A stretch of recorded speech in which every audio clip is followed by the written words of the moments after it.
Hi, I'm Janle Autentico, representing BSIS department. Let me put the work in. I live in Poblacion, Talibon, Bohol. I am the second youngest son of Mr. and Mrs. Leonardo Autentico.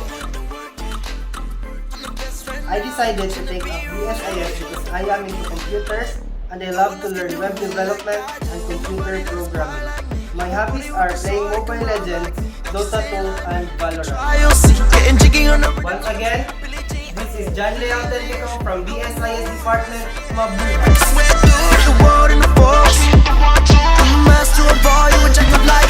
So let me put the work in. Baby, let me see what I can do. Let me put the work in.